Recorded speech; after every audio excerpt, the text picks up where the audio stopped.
So ayan mga kalamlam. So may konti naman tayong isi-share sa inyo. Ibabahagi ng mga problema nito. So yan, kita nyo yan. Yung nabiblink ng battery indicator. So kadalasan pag lumabas yung indicator ng battery sign, yung may problema sa alternator. Ito ang basic na papakita ko sa inyo mga kalamlam, na may ibang problema hindi lang sa loob ng bus. Ito papakita ko sa inyo mga kalamlam kung bakit nagaganyan yan. May indicator o wala yan wala. Yan, ipapakita ko sa inyo kung anong nangyari doon sa alternator, bakit nagaganyan. So tingnan natin sa labas. Iupo na natin to. Ayan.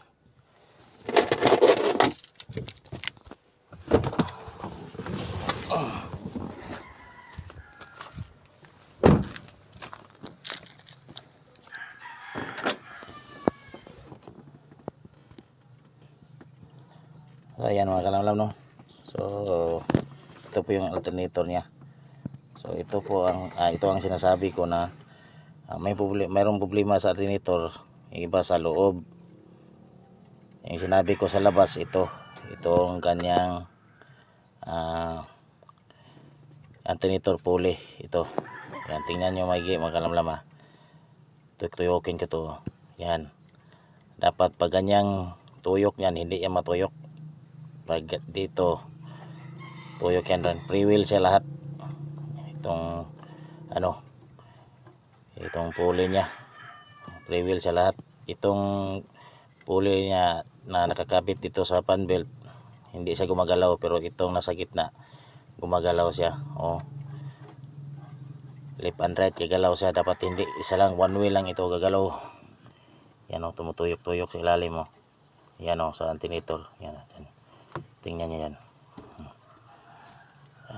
Ayan tumutuyok siya kabila. Tuyok din siya. Ayan yan, ikot-ikot siyang marami.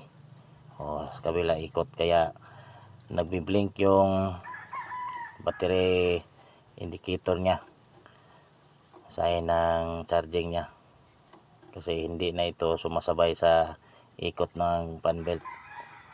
Ayan. Ito lang ang problema mga kalamlam. One eternity later. Ito na, tanggalan natin mga kalamlam.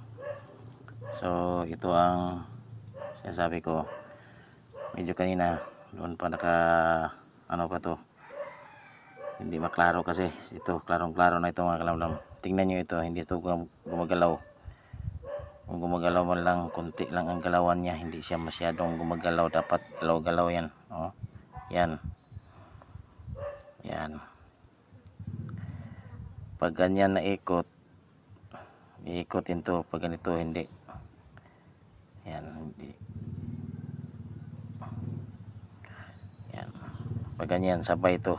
Pag ganyan na ikot, clockwise. Pag counter, hindi yan ikot yan. Goods yan, hindi yan ikot. One way kasi yung ikutan dito. Pag ganyan, sasabay to. Hindi sasabay. Kita nyo, hindi siya sasabay. Yan, tingnan nyo sa loob yun. Pag A few moments later. ito na, bago kalamlam yan. Sinaw-sinaw na yan. Bago na yan. At nasa kabila yan ang luma. Goods na yan, matigas na yan, open. Yan ang natin, papalit natin. Tingnan natin mamaya katapos natin ang palitan kung mawala ba yung battery indicator niya na side.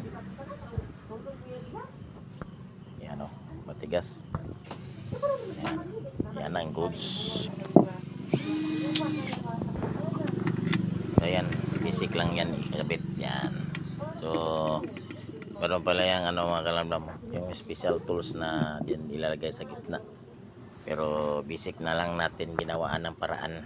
Yan o, kita nila ginawa tools yan o.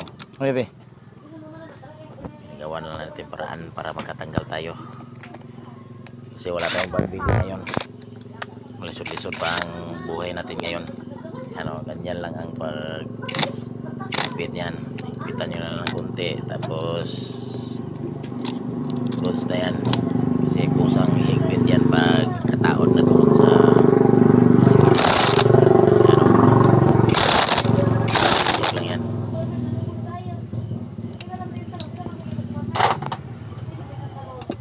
2,000 years later. So ayan, ikabit na natin mga kalamlam. Yan o. So sinaw-sinaw na yung kalamlaman nga kaimtang. So tap na natin ang battery. Okay na yan. Tignan natin sa ito. Okay na ba? Kita pa ba natin yung blink na battery sign nya, battery indicator. Tingnan natin kung goods ba ang gawa natin o palpak ba. Yan, sa mga may-ari ng mga Hilux dyan, tingnan na yan para mayroon kayong idea.